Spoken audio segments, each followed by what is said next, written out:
Hi guys, welcome to our channel. ఈరోజు మన ఛానల్లో టాపిక్ ఏంటి అంటే భౌతిక రసాయన శాస్త్రం 10th class new text book నుండి మనమైతే బిట్స్ అయితే నేర్చేసుకుందాం. ఈరోజు మన ఈ వీడియోలో సెకండ్ లెసన్కి సంబంధించిన బిట్స్ అనేవి నేర్చేసుకుందాం.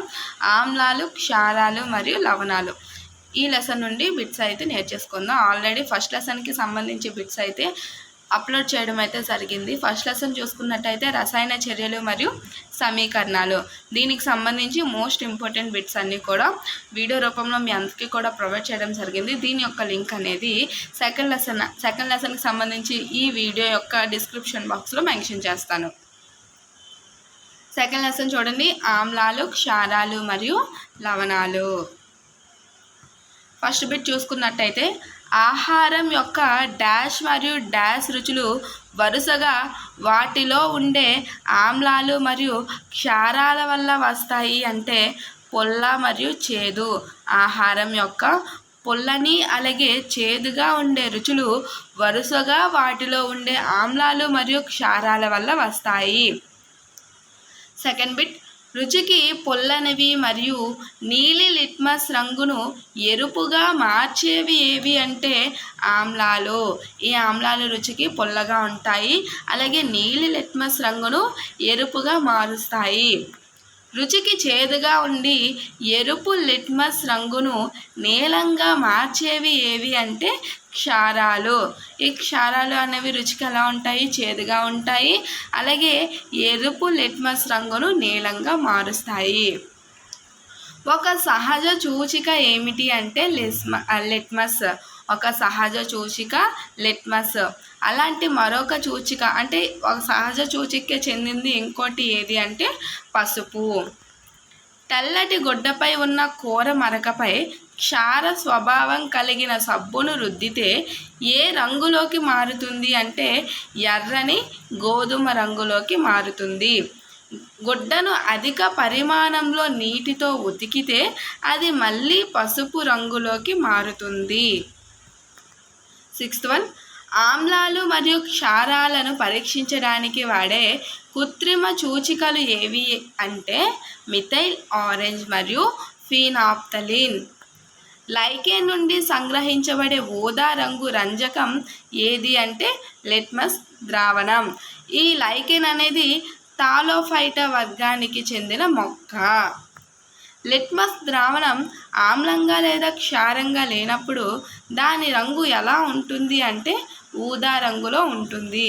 ఒక ద్రావణంలో ఆమ్లం లేదా క్షారం ఉనికిని సూచించే అనేక ఇతర సహజ పదార్థాలు ఏవి అంటే ఎర్ర క్యాబేజీ ఆకులు, పసుపు, హైడ్రాంజియా, పెటూనియా మరియు జెరేనియం వంటి కొన్ని పువ్వుల రంగు రేకులు. వీటిని ఆమ్లక్షార సూచికలు అంటారు లేదా కొన్నిసార్లు కేవలం సూచికలు అని అంటారు. హైడ్రోక్లోరిక్ ఆమ్లాన్ని HCl అంటారు. సల్ఫ్యూరిక్ ఆమ్లం అంటే H2SO4, నైట్రిక్ ఆమ్లం అంటే HNO3, ఎసిటిక్ ఆమ్లం అంటే CH3COOH, సోడియం హైడ్రాక్సైడ్ అంటే NaOH, కాల్షియం హైడ్రాక్సైడ్ అంటే CaOH ట్వైస్, పొటాషియం హైడ్రాక్సైడ్ అంటే KOH, మెగ్నీషియం హైడ్రాక్సైడ్ అంటే MgOH ట్వైస్, అమ్మోనియం హైడ్రాక్సైడ్ అంటే NH4OH. ఆమ్ల లేదా క్షార యానకాలలో వాసనను మార్చుకునే కొన్ని పదార్థాలను ఏమంటారు అంటే గ్రాన సూచికలు. సజల సల్ఫ్యూరిక్ ఆమ్లంతో జింక్ గుళికల చర్య మరియు మండించుట ద్వారా ఏ వాయువును పరీక్షించవచ్చు అంటే హైడ్రోజన్. ఆమ్లాలు లోహంతో చర్య జరిపినప్పుడు విడుదలయ్యేవి ఏవి అంటే లవణం మరియు హైడ్రోజన్ వాయువు. ఇవి అన్ని లోహాలతో సాధ్యం కాదు. ఆమ్లాలు కొన్ని లోహాలతో మాత్రమే చర్య జరిపినప్పుడు లవణం మరియు హైడ్రోజన్ వాయువులు విడుదలవుతాయి. అన్ని లోహాలతో చర్య అనేది జరగదు. ఆమ్లం ప్లస్ లోహం గివ్స్ రైస్ టు లవణం ప్లస్ హైడ్రోజన్ వాయువు. 2 మిల్లీలీటర్ల సోడియం హైడ్రాక్సైడ్ ద్రావణాన్ని జింక్ గుళికలను కలపగా ఏర్పడినవి. సోడియం హైడ్రాక్సైడ్ ద్రావణంకి జింక్ గుళికలను కలపగా ఏర్పడినది ఏది అంటే సోడియం జింకేట్ అలాగే H2. ఈక్వేషన్ చూడండి, 2NaOH plus Zn gives rise to Na2 ZnO2. దీన్నే సోడియం జింకేట్ అంటారు. అలాగే H2 అనేది రిలీజ్ అవుతుంది. కాల్షియం కార్బోనేట్ యొక్క వివిధ రూపాలు ఏవి అంటే సున్నపు రాయి, శుద్ధ, చలువరాళ్ళు. అన్ని లోహ కార్బోనేట్లు లోహ హైడ్రోజన్ కార్బోనేట్లు ఆమ్లాలతో చర్య జరిపి వేటిని ఏర్పరుస్తాయి. సంబంధిత లోహ లవణాలతో పాటు కార్బన్ డయాక్సైడ్ మరియు నీటిని ఏర్పరుస్తాయి. అన్ని లోహ కార్బోనేట్లు అలాగే లోహ హైడ్రోజన్ కార్బోనేట్లు ఆమ్లాలతో చర్య జరిపి సంబంధిత లోహ లవణాలతో పాటు కార్బన్ డయాక్సైడ్ మరియు నీటిని ఏర్పరుస్తాయి. ఇక్కడ ఈక్వేషన్ చూడండి, లోహ కార్బోనేట్ లేదా లోహ హైడ్రోజన్ కార్బోనేట్ ప్లస్ ఆమ్లం ఇవి చర్య జరిపి గివ్స్ రైస్ టు లవణం ప్లస్ కార్బన్ డయాక్సైడ్ ప్లస్ నీరు వీటిని ఏర్పరుస్తాయి. ఆమ్లము మరియు క్షారము మధ్య చర్య జరిగి లవణాన్ని నీటిని ఏర్పరిచే చర్యను ఏమంటారు అంటే తటస్థీకరణ చర్య. ఆమ్లము మరియు క్షారము మధ్య చర్య జరిగి లవణాన్ని నీటిని ఏర్పరిస్తే ఈ చర్యను తటస్థీకరణ చర్య అంటారు. ఆమ్లము ప్లస్ క్షారము గివ్స్ రైస్ టు లవణం ప్లస్ నీరు. కాపర్ ఆక్సైడ్కి సజల హైడ్రోక్లోరిక్ ఆమ్లాన్ని కలుపగా ఏర్పడిన కాపర్ క్లోరైడ్ యొక్క రంగు ఏంటి అంటే నీలి ఆకుపచ్చ. లోహ ఆక్సైడ్ మరియు ఆమ్లము మధ్య జరిగే చర్య ఏంటి అంటే లోహ ఆక్సైడ్ ప్లస్ ఆమ్లం గివ్స్ రైస్ టు లవణం నీరు. లోహ ఆక్సైడ్లు ఆమ్లాలతో చర్య జరిపి లవణాన్ని నీటిని ఏర్పరచటం వల్ల లోహ ఆక్సైడ్లను ఏమని చెప్పవచ్చు అంటే క్షార ఆక్సైడ్లు అని చెప్పవచ్చు. అలోహ ఆక్సైడ్లు ఏ స్వభావాన్ని కలిగి ఉంటాయి అంటే ఆమ్ల స్వభావాన్ని కలిగి ఉంటాయి. అన్ని ఆమ్లాలు లోహాలతో చర్య జరిపి ఏ వాయువును ఉత్పత్తి చేస్తాయి అంటే హైడ్రోజన్. పెరుగు మరియు పొల్లని పదార్థాలు ఏ పాత్రలలో ఉంచకూడదు, ఇత్తడి మరియు రాగి. నీటిలోని డాష్ ద్రావణం విద్యుత్ వాహకతను కలిగిస్తుంది అంటే ఆమ్ల ద్రావణం. డాషే ఆమ్ల ద్రావణాల గుండా విద్యుత్ ప్రవహిస్తుంది అంటే అయానులచే. ఏ ద్రావణాలు విద్యుత్ను ప్రసరింప చేయవు అంటే గ్లూకోజ్ మరియు ఆల్కహాల్. ఆమ్లాలలో ఉండే ధనాత్మక అయాన్లు H+, HClలో ఉండే రుణాత్మక అయాన్ Cl-, HNO3లో ఉండే రుణాత్మక అయాన్ NO3-, H2SO4లో ఉండే రుణాత్మక అయాన్ SO4-2, CH3COOHలో ఉండే రుణాత్మక అయాను CH3COO-. నీటి సమక్షంలో HCl నుండి డాష్ అయాన్లు ఉత్పత్తి అవుతాయి అంటే హైడ్రోజన్ అయాన్లు. ఈక్వేషన్ చూడండి, HCl plus H2O gives rise to H3O plus Cl-. Hydrogen అయాన్లు ఒంటరిగా ఉండలేవు, అవి నీటి అణువుతో కలిసినప్పుడు మాత్రమే ఉండగలవు. ఇక్కడ HCl plus H2O gives rise to H3O plus Cl- అని చెప్పడం జరిగింది. ఇక్కడ H2కి HClలో ఉన్న H అనేది కలవడం వల్ల H3O+గా మారింది, ప్లస్ Cl- విడిపోయింది. హైడ్రోజన్ అయాన్లు ఒంటరిగా ఉండలేవు కాబట్టి అవి నీటి అణువుతో కలిసింది అంటే HCl నుండి H అనేది నీటి అణువు అంటే H2తో కలవడం వల్ల H3O+గా మారింది. నీటి అణువులతో కలిసినప్పుడు మాత్రమే హైడ్రోజన్ అయాన్లు ఉండగలవు. H++H2O gives rise to H3O+.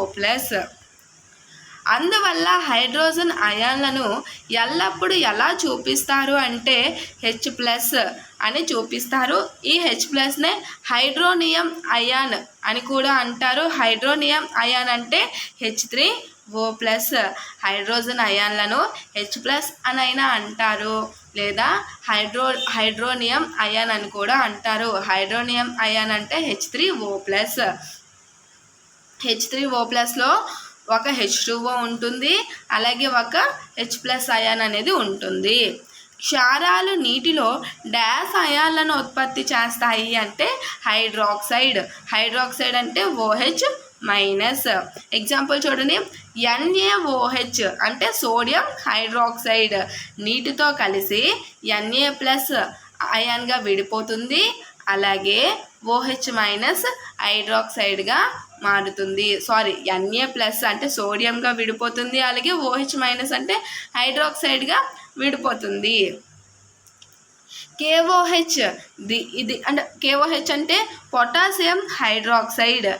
ఇది నీటితో చేరేసరికి K++OH- విడిపోతుంది. MgOH ఇది నీటితో చేరేసరికి Mg2++2OH- విడిపోతుంది. క్షారాలు అనేవి నీటితో చేరే జరపడం వల్ల దేన్ని ఉత్పత్తి చేస్తాయి అంటే హైడ్రాక్సైడ్ను ఉత్పత్తి చేస్తాయి.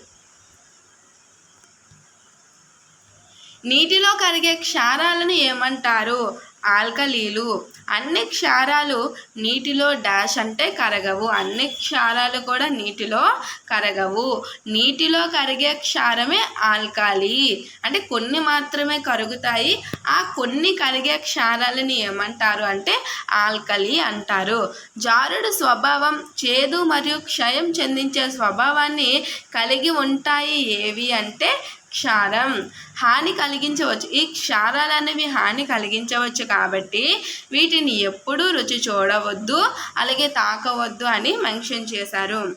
ఆమ్లాన్ని లేదా క్షారాన్ని నీటిలో విలీనం చేసే ప్రక్రియ ఒక డాష్ చర్య అంటే ఉష్ణమోచక చర్య. ఆమ్లాన్ని లేదా క్షారాన్ని నీటికి కలపడం వల్ల ప్రమాణ ఘనపరిమాణంలో గల అయాన్ల గాఢత తగ్గుతుంది. ఈ ప్రక్రియను ఏమంటారు అంటే విలీనం చేయటం.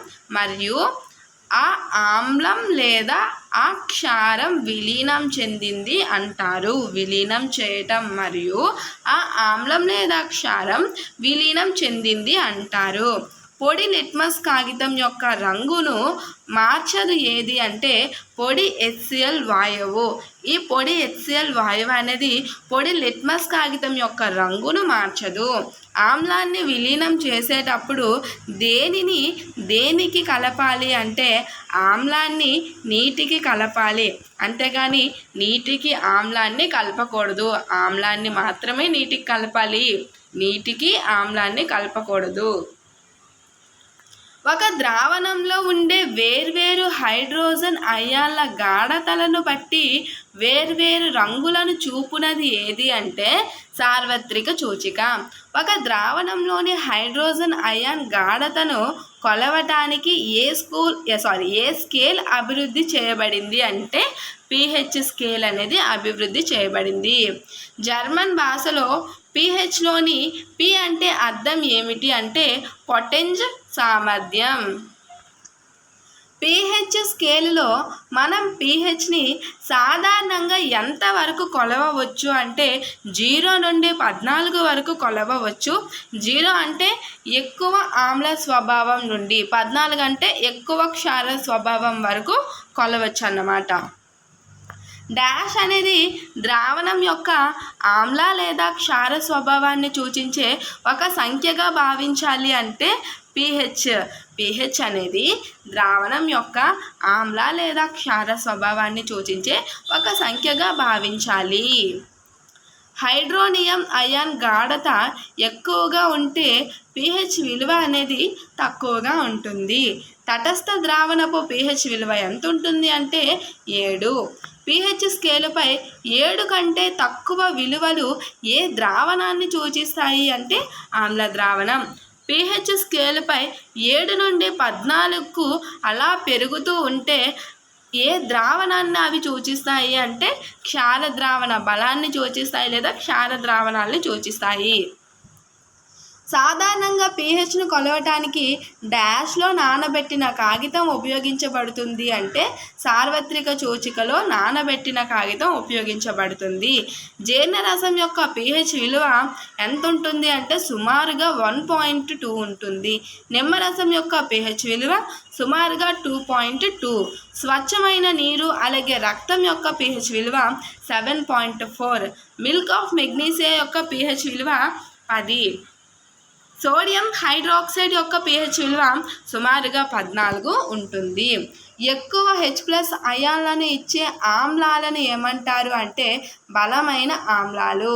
తక్కువ H+ అయాన్లను ఇచ్చే ఆమ్లాలను ఏమంటారు అంటే బలహీన ఆమ్లాలు. మన శరీరం pH ఏ పరిధిలో పనిచేస్తుంది అంటే 7.0 నుండి 7.8 పరిధిలో పనిచేస్తుంది. ఆమ్ల వర్షం యొక్క pH విలువ 5.6 కంటే తక్కువ ఉంటుంది. ఆమ్ల వర్షం యొక్క నీరు నదీ జలాలతో కలిసినప్పుడు నదీ జలాల pHను ఆమ్ల వర్షం అనేది తగ్గించేస్తుంది.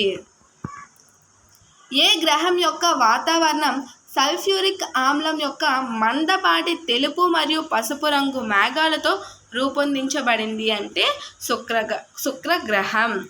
అజీర్తి సందర్భంలో మన జీర్ణాశయం అధిక పరిమాణంలో దేనిని ఉత్పత్తి చేయటం వలన కడుపులో మంట అసహనం కలుగుతుంది అంటే ఆమ్లం అనేది అధికంగా మన జీర్ణాశయం ఉత్పత్తి చేయడం వల్ల కడుపులో మంట అసహనం అనేది కలుగుతుంది. అజీర్తి నుండి ఉపశమనం పొందటానికి వేటిని వాడుతారు అంటే యాంటాసిడ్లు అనే క్షారాలను వాడుతారు. ఇందుకోసం సాధారణంగా magnesium hydroxide milk of magnesia అనే బలహీన క్షారాన్ని ఉపయోగిస్తారు. ఈ అజీర్తి నుండి ఉపశమనం పొందడం కోసం దేనిని ఉపయోగిస్తారు సాధారణంగా అంటే మెగ్నీషియం హైడ్రాక్సైడ్ అనే బలహీన క్షారాన్ని ఉపయోగిస్తారు. నోటి యొక్క pH విలువ ఎంతకంటే తక్కువ అయితే దంతక్షయం ప్రారంభం అవుతుంది అంటే 5.5. మానవ శరీరంలో అత్యంత దృఢమైన దంత పింగాణి పొర దేనితో తయారు అవుతుంది అంటే కాల్షియం హైడ్రాక్సపటైట్. కాల్షియం హైడ్రాక్సపటైట్ కాల్షియం ఫాస్ఫేట్ యొక్క స్ఫటిక రూపం ఇది. కాల్షియం ఫాస్ఫేట్ యొక్క స్ఫటిక రూపం ఏది అంటే కాల్షియం హైడ్రాక్సపటైట్. టూత్ పేస్ట్ల యొక్క స్వభావం ఎలా ఉంటుంది అంటే క్షార స్వభావం ఉంటుంది. పేస్ట్ మనం రోజు బ్రష్ చేస్తాం కదా, ఆ పేస్ట్లు క్షార స్వభావాన్ని కలిగి ఉంటాయి. టూత్ పేస్ట్లు తేనెటీగ కుట్టిన చోట దేనిని ఉపయోగించడం వల్ల ఉపశమనం పొందుతాము అంటే వంట సోడా. ఈ వంట సోడా అనేది బలహీన క్షారం. దురదగుంటాకు మొక్క ఆకుల యొక్క నూగు కాలినట్లుగా నొప్పి కలిగించే ఏ ఆమ్లాన్ని బలవంతంగా చొప్పిస్తుంది అంటే మెథనోయిక్ ఆమ్లం. ఈ దురద గుంటాకు పొరపాటున కానీ మన శరీరానికి తగిలిందే అనుకోండి, ఈ ఆకుల యొక్క నూగు అనేది కాలినట్లుగా నొప్పి కలిగిస్తుంది. అలా నొప్పి కలిగించడానికి కారణమైన ఆమ్లం ఏది అంటే మెథనోయిక్ ఆమ్లం. ఈ నొప్పి నుండి సాంప్రదాయకంగా విరుగుడు పొందడానికి అంటే ఉపశమనం పొందడానికి అక్కడ ఆ ప్లేస్లో దేంతో రుద్దుతారు అంటే దుష్టిపాకుతో రుద్దుతారు. ఈ దురద గుంటాకు మొక్క ఎక్కడైతే పెరుగుతుందో ఆ చుట్టుపక్కలే దుష్టిపాకు మొక్క కూడా పెరుగుతుంది. సహజ వనరు ఆమ్లం చూసుకున్నట్టయితే వెనిగర్లో ఏ ఆమ్లం ఉంటుంది అంటే ఎస్టిక్ ఆమ్లం, నారింజలో సిట్రిక్ ఆమ్లం, చింతపండులో టార్టారిక్ ఆమ్లం, టమాటాలో ఆక్సాలిక్ ఆమ్లం, పులిసిన పాలు అలాగే పెరుగులో లాక్టిక్ ఆమ్లం ఉంటుంది, నిమ్మకాయలో సిట్రిక్ ఆమ్లం ఉంటుంది, దురదగొంటాకు యొక్క ముళ్ళలో మెథనోయిక్ ఆమ్లం ఉంటుంది, చీమ కొండిలో కూడా మెథనోయిక్ ఆమ్లం అనేది ఉంటుంది. ఒక బలమైన ఆమ్లం మరియు ఒక బలమైన క్షారము వల్ల ఏర్పడిన లవణాల pH విలువ ఎంత ఉంటుంది అంటే 7 ఉంటుంది. 7 ఉంటుంది కాబట్టి ఇవి తటస్థంగా ఉంటాయి.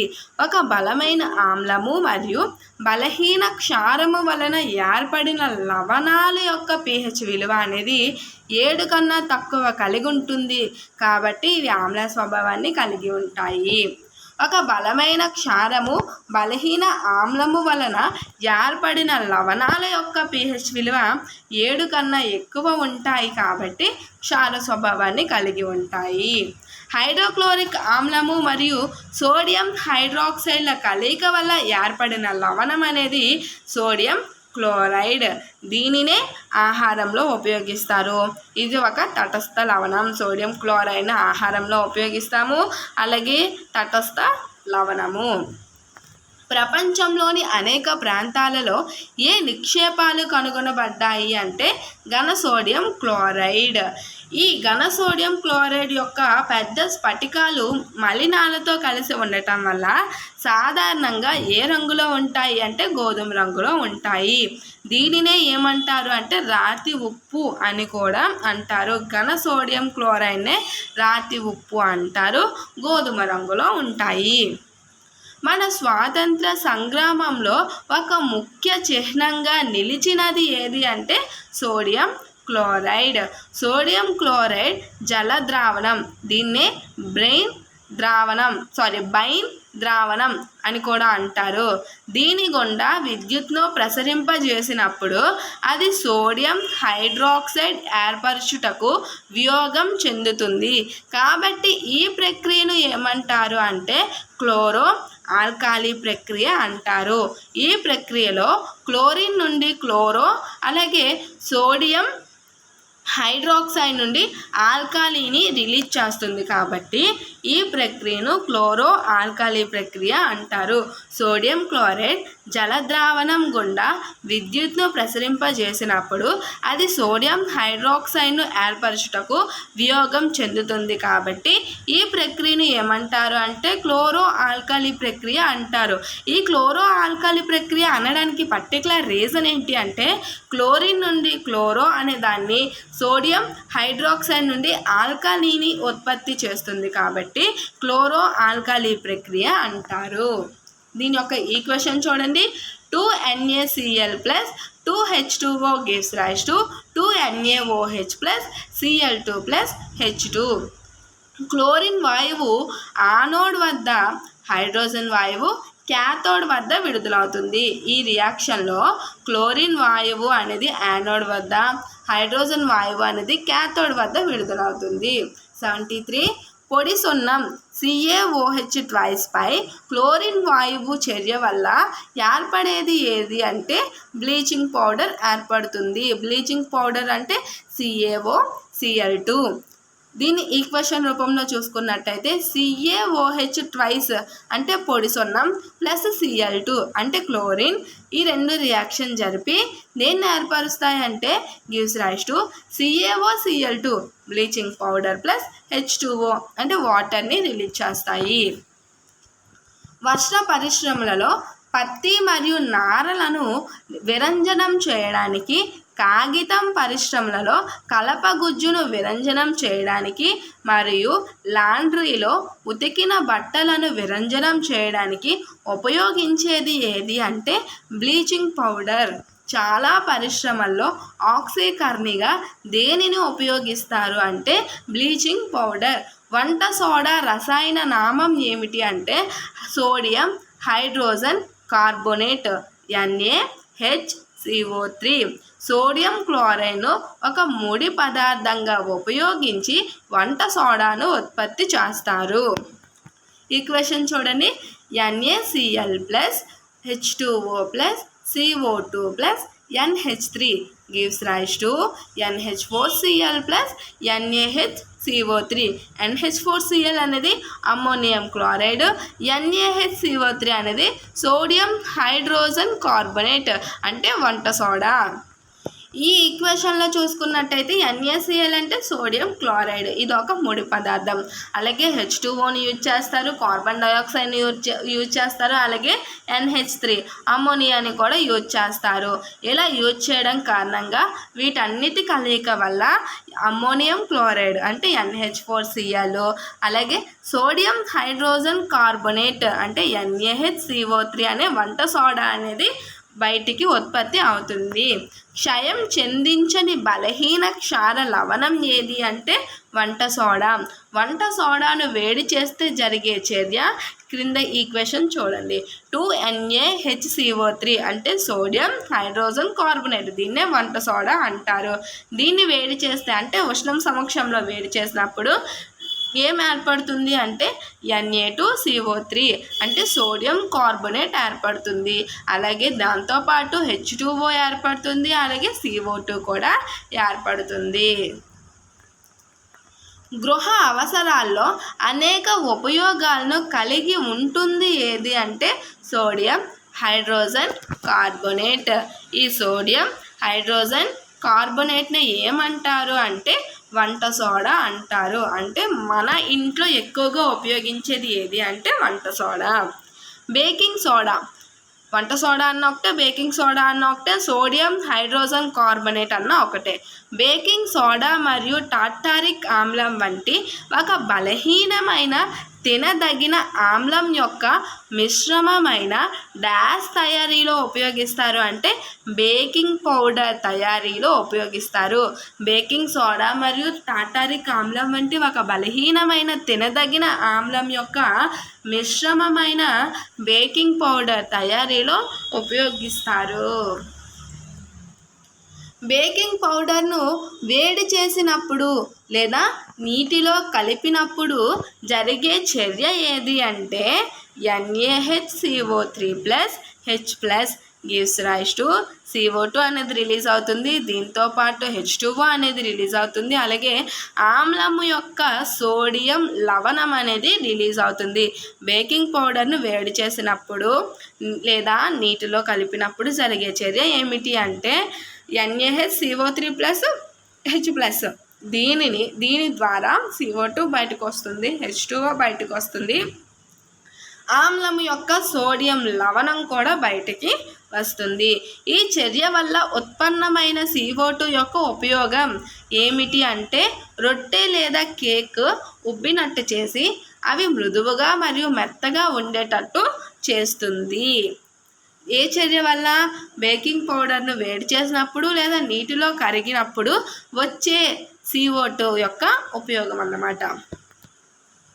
డాష్లో సోడియం హైడ్రోజన్ కార్బోనేట్ కూడా ఒక అణుఘటకం అంటే యాంటాసిడ్. యాంటాసిడ్లో సోడియం హైడ్రోజన్ కార్బోనేట్, ఇది వంట సోడా కదా, సోడియం హైడ్రోజన్ కార్బోనేట్ అనేది యాంటాసిడ్లో ఒక అణుఘటకం. క్షార స్వభావం కలిగి ఉండుట వలన ఇది పొట్టలోని అధిక ఆమ్లాన్ని తటస్థీకరించి ఉపశమనాన్ని కలిగిస్తుంది. ఏంటి అది అంటే యాంటాసిడ్. ఈ యాంటాసిడ్ అనేది క్షార స్వభావం కలిగి ఉంటుంది కాబట్టి ఇది పొట్టలోని అధిక ఆమ్లాన్ని తటస్థీకరించి ఉపశమనాన్ని కలిగిస్తుంది. సోడా ఆమ్లమును వాడే అగ్నిమాపక యంత్రాల్లో కూడా దేనిని ఉపయోగిస్తారు అంటే వంట సోడాని ఉపయోగిస్తారు. బట్టల సోడా లేదా వాషింగ్ సోడా యొక్క రసాయన నామం చూసుకున్నట్టయితే Na2CO2 10H2O. Na2CO2 10H2O. Sodium carbonate యొక్క స్ఫటికీకరణ దేనిని ఇస్తుంది? సోడియం కార్బోనేట్ యొక్క పునఃస్ఫటికీకరణ దేనిని ఇస్తుంది అంటే బట్టల సోడాని ఇస్తుంది. ఈ బట్టల సోడా అనేది ఒక క్షార లవణము. ఈక్వేషన్ చూడండి.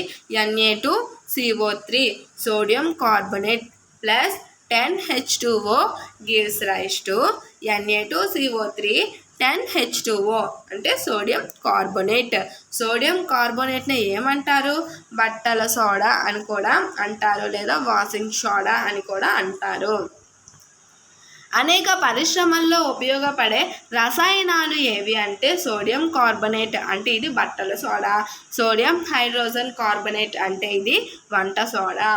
గాజు, సబ్బు మరియు కాగితం పరిశ్రమల్లో ఉపయోగించేది ఏది అంటే సోడియం కార్బోనేట్. సోడియం కార్బోనేట్ అంటే వాషింగ్ సోడా, బట్టల సోడా. బోరాక్స్ వంటి సోడియం సమ్మేళనాల తయారీలో వాడేది ఏది అంటే వాషింగ్ సోడా లేదా బట్టల సోడా లేదా సోడియం కార్బోనేట్. గృహ అవసరాలలో శుభ్రపరిచే కారకంగా వాడేది వాషింగ్ సోడా. నీటి శాశ్వత కాఠిన్యతను తొలగించడానికి వాడేది వాషింగ్ సోడా. డాష్ అనేది ఒక లవణం యొక్క ఫార్ములా యూనిట్లో నిర్దిష్ట సంఖ్యలో ఉండే నీటి అణువులు అంటే స్ఫటిక జలం. స్ఫటిక జలం అనేది ఒక లవణం యొక్క ఫార్ములా యూనిట్లో నిర్దిష్ట సంఖ్యలో ఉండే నీటి అణువులు. కాపర్ సల్ఫేట్ యొక్క ఒక ఫార్ములా యూనిట్లో ఎన్ని నీటి అణువులు ఉంటాయి అంటే 5 ఉంటాయి. ఆర్ద్ర కాపర్ సల్ఫేట్ రసాయన ఫార్ములా అనేది ఎలా ఉంటుంది అంటే CuSO4 5H2O. పొడిగా ఉన్న కాపర్ సల్ఫేట్ స్ఫటికాలు దేన్ని కలిగి ఉంటాయి అంటే స్ఫటిక జలాన్ని కలిగి ఉంటాయి. మనం ఈ కాపర్ సల్ఫేట్ స్ఫటికాలను వేడి చేసినప్పుడు ఈ స్ఫటిక జలం అనేది తొలగిపోతుంది కాబట్టి ఈ లవణం అనేది తెల్లగా మారుతుంది. పొడిగా ఉన్న కాపర్ సల్ఫేట్ స్ఫటికాలు స్ఫటిక జలాన్ని కలిగి ఉంటాయి. ఈ స్ఫటికాలను వేడి చేసినప్పుడు ఈ స్ఫటిక జలం అనేది తొలగిపోతుంది. అందువల్ల ఈ లవణం అనేది తెల్లగా మారిపోతుంది. స్ఫటికాలను మళ్ళీ నీటితో తడిపినప్పుడు స్ఫటికాల యొక్క రంగు నీలం రంగు మళ్ళీ కనిపిస్తుంది. అంటే వేడి చేసినప్పుడు స్ఫటిక జలం తొలగిపోతుంది కాబట్టి ఈ స్ఫటికాలు అనేవి తెల్లగా మారిపోతాయి. మళ్ళీ ఈ స్ఫటికాలను నీటితో కలిపినప్పుడు ఈ స్ఫటికాలు ఉండే నీలం రంగు మళ్ళీ వచ్చేస్తుంది. అంటే తెల్ల రంగు కాస్త నీలం రంగులోకి మారిపోతుంది అని చెప్తున్నాడు అనమాట. స్ఫటిక జలాన్ని కలిగి ఉన్న మరొక లవణం ఏది అంటే జిప్సం. జిప్సం ఎన్ని నీటి అణువులను స్ఫటిక జలంగా కలిగి ఉంటుంది అంటే 2. జిప్సం రసాయన ఫార్ములా చూసుకున్నట్టయితే CaSO4 2H2O. జిప్సంను 373 కెల్విన్ల వద్ద వేడి చేస్తే అది నీటి అణువులను కోల్పోయి ఎలా మారుతుంది అంటే calcium sulphate hemihydrate. Calcium sulphate హెమిహైడ్రేట్గా మారుతుంది. దీని యొక్క రసాయన నామం చూసుకున్నట్టయితే CaSO4 2H2O ప్లస్ అంటే ఇది ఈక్వేషన్ చూసుకోండి. కాల్షియం సల్ఫేట్ హెమిహైడ్రేట్ యొక్క ఫార్ములా చూసుకున్నట్టయితే CaSO4 2H2O. దీన్ని రియాక్షన్లోగా రాయాలి అనుకుంటే CaSO4 2H2O plus 1 H2O gives rise to CaSO4 2H2O అనేది ఏర్పడుతుంది. 1 H2O. అలాగే CaSO4 2H2O ఈ రెండు కలయిక వల్ల జిప్సం అనేది ఏర్పడుతుంది. జిప్సం యొక్క ఇది చూసుకున్నట్టయితే CaSO4 2H2O. ఓకేనా. దీనినే ఏమంటారు అంటే ప్లాస్టర్ ఆఫ్ ప్యారిస్ అని కూడా అంటారు. కాల్షియం సల్ఫేట్ హెమిహైడ్రేట్నే ప్లాస్టర్ ఆఫ్ ప్యారిస్ అని కూడా అంటారు. ఈ పాయింట్ క్లియరా? మళ్ళొకసారి చెప్తాను చూడండి. జిప్సంను 373 కెల్విన్ల వద్ద వేడి చేస్తే అది నీటి అణువులను కోల్పోయి ఎలా మారుతుంది అంటే కాల్షియం సల్ఫేట్ హెమిహైడ్రేట్గా మారుతుంది. దీని యొక్క ఈక్వేషన్ చూసుకున్నట్టయితే CaSO4 2H2O plus 1 H2O gives rise to CaSO4 2H2O. CaSO4 2H2Oనే మనం జిప్సం అంటారు. ఈ కాల్షియం సల్ఫేట్ హెమిహైడ్రేట్నే ఏమంటారు అంటే ప్లాస్టర్ ఆఫ్ ప్యారిస్ అని కూడా అంటారు. లేదా జిప్సంనే ప్లాస్టర్ ఆఫ్ ప్యారిస్ అని కూడా అంటారు. శరీరంలో విరిగిన ఎముకలను సరైన స్థానంలో ఉంచడానికి డాక్టర్లు ప్లాస్టర్గా వాడే పదార్థం ఏది అంటే ప్లాస్టర్ ఆఫ్ ప్యారిస్.